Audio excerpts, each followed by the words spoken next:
जन्म तेरा बात ही बीत गयो तुमने कबहु न कृष्ण कयो। सारा जीवन केटे जाए तो भजन करते चाই না, जप करते চাই না। এর কারণ কি জানো? কারণ আমরা বিপিন বাবুর মতো ভুলে বসে আছি। যেদিন চৈতন্য হবে, যেদিন এই ভাগবত কথা শ্রবণ করে, সাধু সঙ্গ করে, সাধুর মতো গুরুর মতো প্রেম আমাদের ভেতরে লাভ হবে। বেশিরভাগ ক্ষেত্রে কি অবস্থা হয় জানো?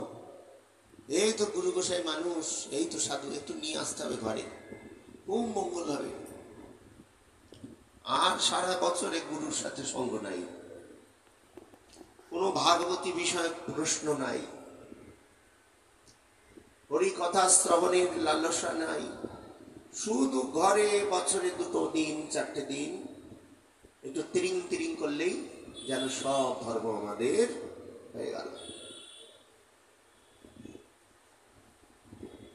সাধু সাবধান, বেশি দিন আর এই নেই, এই ট্র্যাডিশন থাকবে না।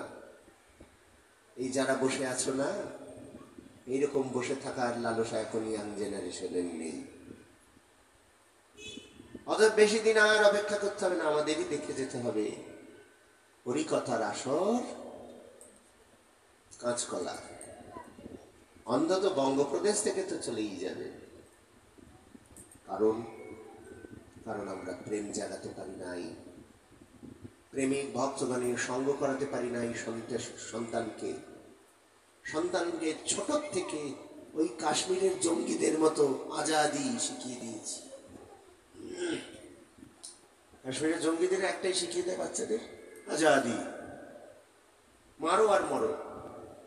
তেমনি আমাদের ছোট্ট ছোট্ট বাচ্চাগুলোকে শিখিয়ে দেওয়া হয় আজাদি, স্বাধীন হয়ে যাও, যা ইচ্ছা তাই করো।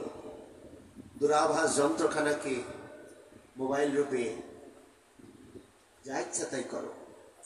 ওগুলো না হলে আবার কম্পিউটারও জানতে পারবে না।